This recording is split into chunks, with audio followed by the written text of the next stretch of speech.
but I do have a couple of questions that I would like to ask the 20 most senior members of the Congressional Black Caucus.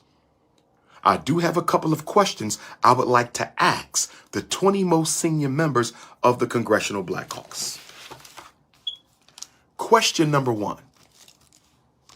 When Barack Obama pushed through that $700+ billion Economic Recovery Act in 2009, I have a question to the Congressional Black Caucus. When President Obama pushed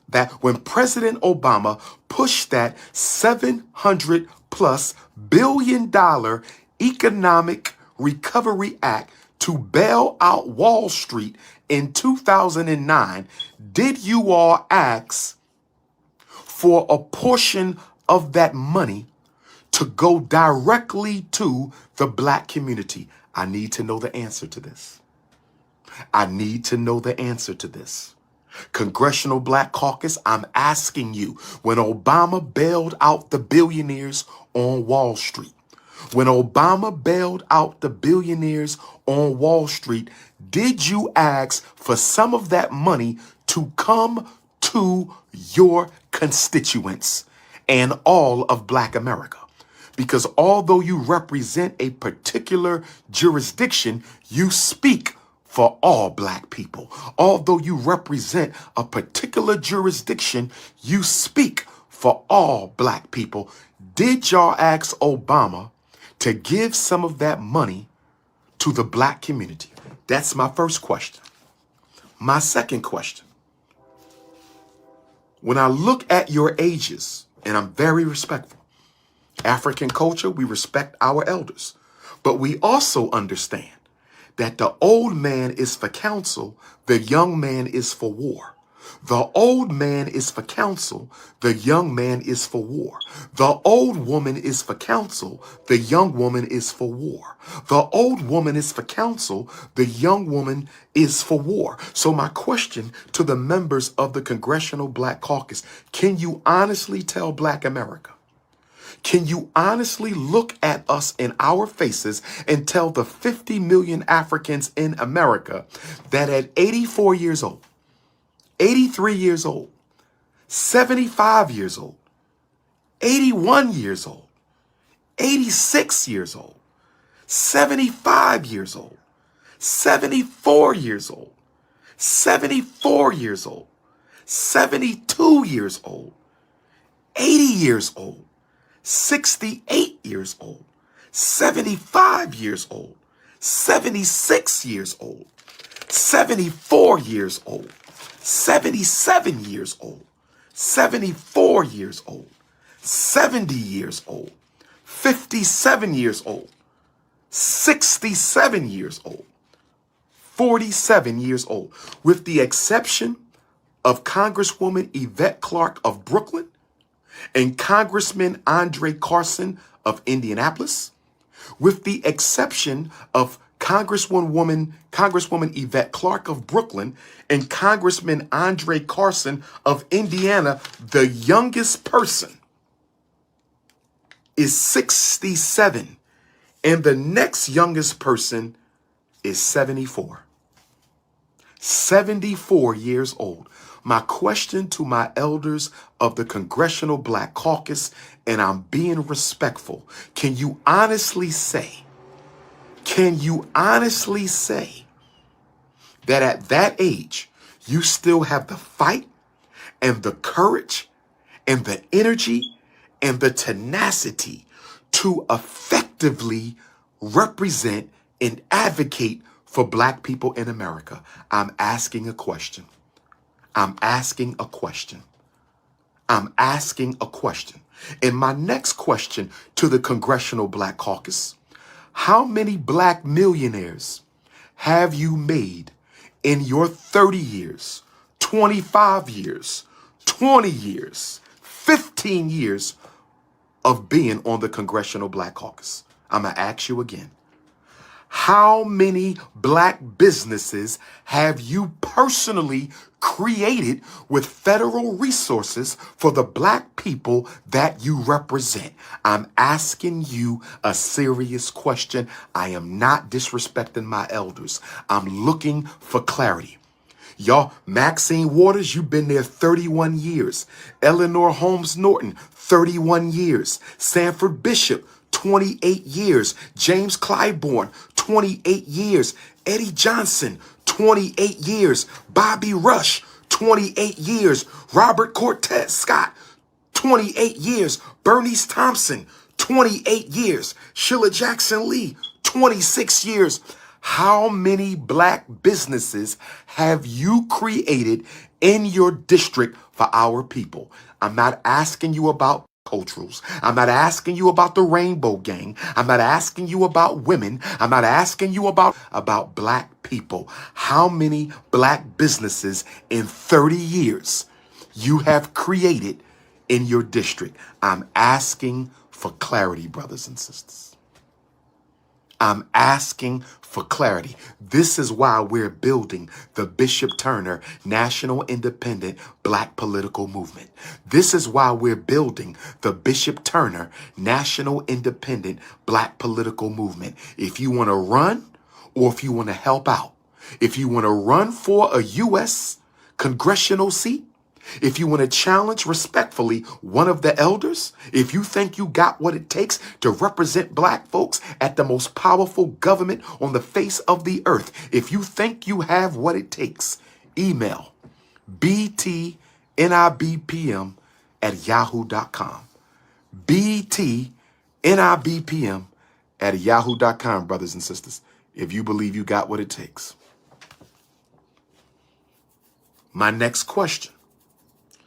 Let's put age to the side. Let's put 74 years old and up. Let's put that to the side for a minute. Let's put that to the side for a minute. Most of you have been here 20 to 30 years. I'm asking a question. Most Congressional Black Caucus members have been there 20 to 30 years.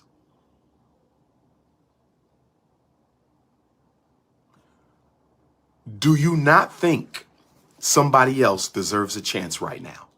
Do you not think someone younger than you deserves a chance? I'm not saying you did a bad job, but if you've been there for 20 years, if you've been there for 25 years, you've been there for 28 years, you've been there for 30 years, do you not think it's time to give a younger African a chance to represent our people in your congressional district?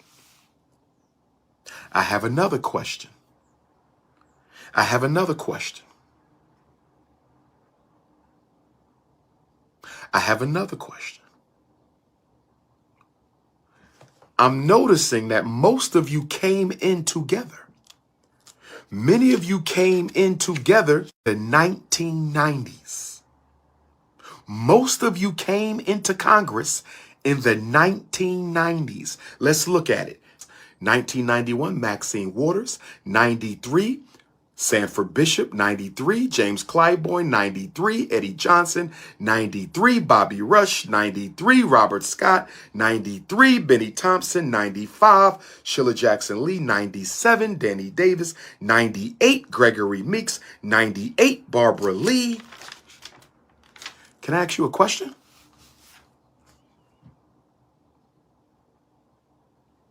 How did all y'all come in together at the end of the George Bush Sr.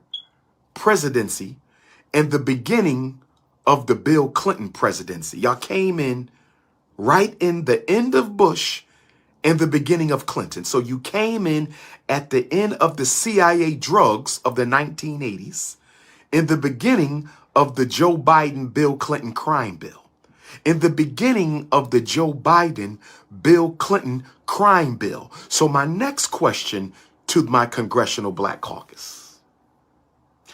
Did you oppose or did you vote for the 1994 Bill Clinton crime bill?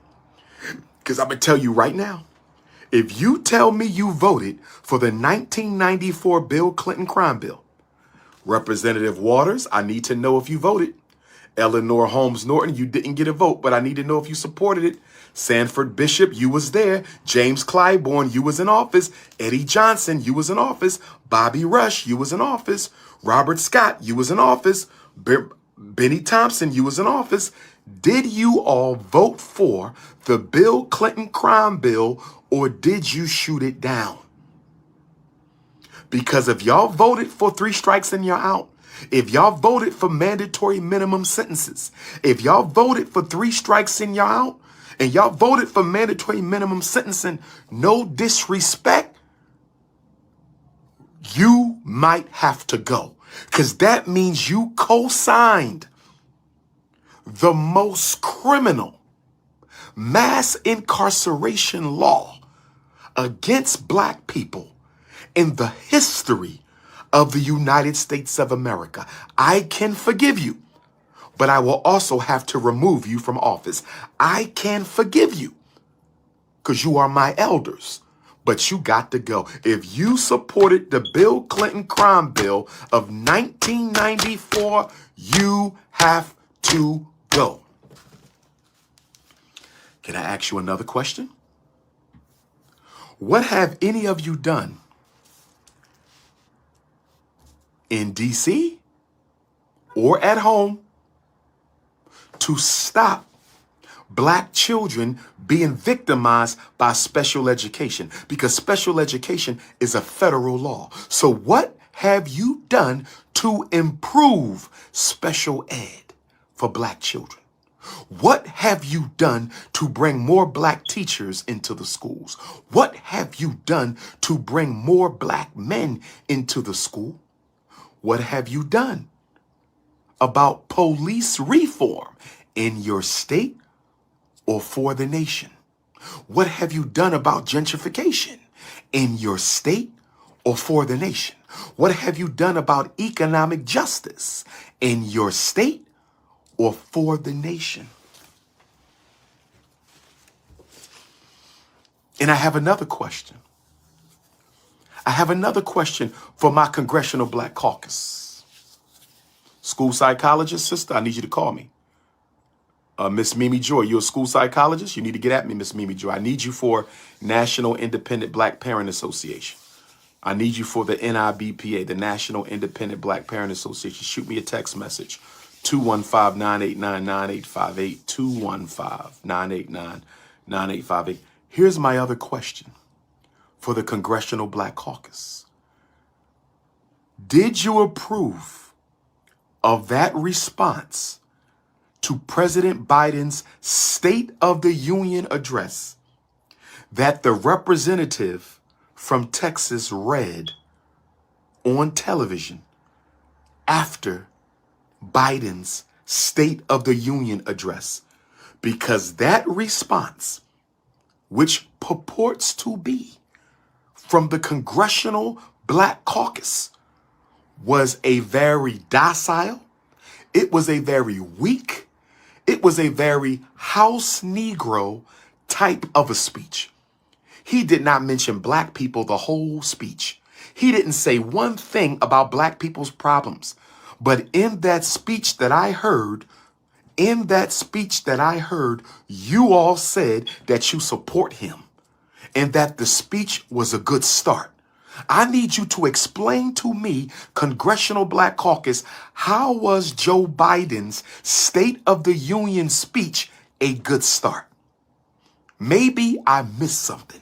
How was Joe Biden's State of the Union address a good start when he mentioned everybody else except black people?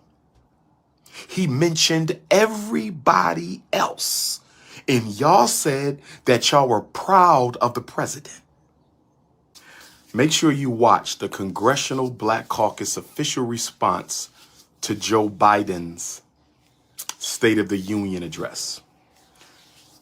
There was no mention by President Biden of the need for the Senate to pass the Emmett Till anti-lynching bill. And there was no mention by President Biden of the need for the U.S. Senate to pass the George Floyd Police Accountability Act. So I'm trying to find out how the Congressional Black Caucus can pat the president on the back when the president completely ignored black people during his State of the Union address. And then I want you to watch President Joe Biden's Black History Month program that was held the day before his State of the Union address. Make sure you go to YouTube and watch President Joe Biden's Black History Month celebration at the White House. Because when you watch President Joe Biden's Black History Month celebration at the White House, which took place on February the 28th, the day before the March 1st State of the Union address, you're going to notice something. And you know what you're going to notice? You're going to notice that he basically used the Black History celebration. President Joe Biden basically used the Black History Month celebration to appease the Congressional Black Caucus. So the next day, he didn't have to mention us at all because he already gave you Negroes some attention at the Black History program. Did y'all hear what I just said? Did y'all hear what I just said? President Joe Biden intentionally held the White House Black History Month program the night before the State of the Union address. And he used the Black History Month program as the opportunity to appease the Congressional Black Caucus. So the next day during his State of the Union address, he didn't have to mention black people at all. Everything he needed to say, he said it at the Black History Month program. He talked about Ketanji Brown Jackson, Snow Bunny. He talked about his black appointees. He talked about the John Lewis Voting Act and the Freedom to Vote Act. He said nothing about the George Floyd Police Accountability Act at the Black History program. And he said nothing about the Emmett Till anti-lynching bill at the Black History program. I'm trying to find out why Kamala Harris was so happy and so excited at the White House Black History Month program. Kamala Harris, Vice President Harris, can you please explain to me why you were so happy at the Black History Month program when black people are catching hell all across this country? But he said we need to fund the police. He said, give the police more money so they can hire more white people in the black community to kill us. Give the police more money so they can hire more white people in the black community to come and kill us. And y'all of the Congressional Black Caucus are not saying anything about it. 5 things you need to do. You don't want to defund the police? No problem. But you know what you better do?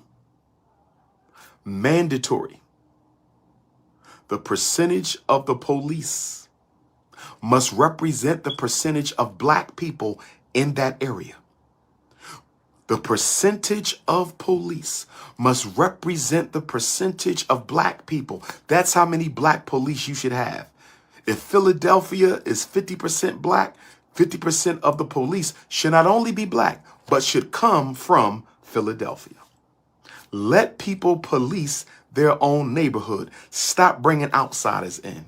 Number 2, get rid of qualified immunity. Number 3, stop letting taxpayers pay for the police trial at court. They have to pay it themselves. Let the Fraternal Order of the Police pay that. In addition to that, you cannot be a police officer if you have ever been a member of a white hate group. You cannot be a police officer if you have ever been a member of a white hate group, and no trained mercenaries or special forces teams can be police in the black community. No mercenaries or special forces can be police in the black community. Absolutely not.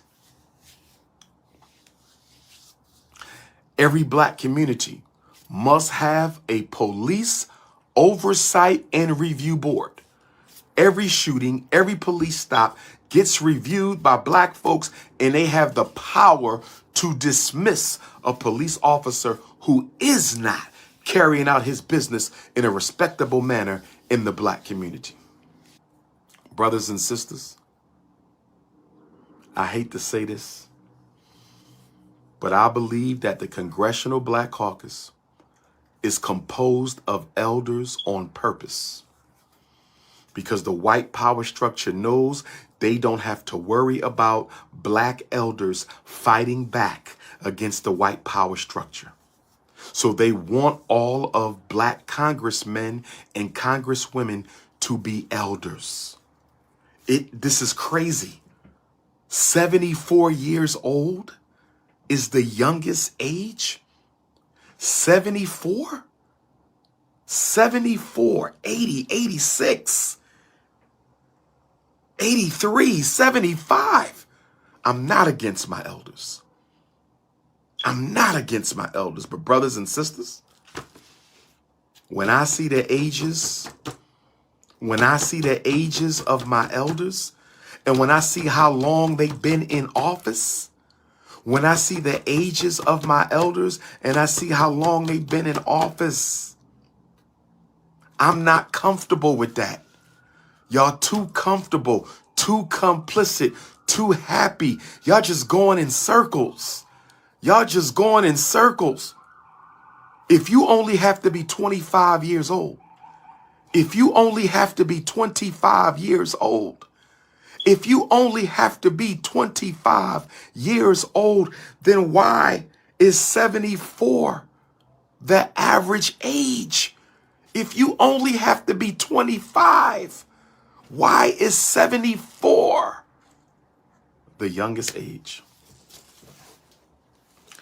Brothers and sisters, btnibpm@yahoo.com. btnibpm@yahoo.com. If you want to run for one of these U.S. House of Representative congressional seats, but I only ask that you have the courage, the commitment, the consistency, the creativity, the consciousness. We got to make some changes. Politics is only one strategy. That is not our whole solution. We know that we got to organize the black dollar in order to build real black power. We got to organize the black dollar in order to build real black power. We have to build our own institutions, our own schools, our own supermarkets, our own banks, our own hospitals and jobs and distribution and manufacturing. We need to have our own community patrol. We need to do this, brothers and sisters. The Black Wall Street movement is coming. FDMG is coming. NIBPA is coming. Team Pan-African is coming. Ifa Tunde University. For those of you who signed up to take my course of Pan-Africanism, for those of you who signed up to take my course in Pan-Africanism, for those of you who signed up to take my second course of Pan-Africanism, you will be hearing from me soon. You will be hearing from me soon. You will be hearing from me soon.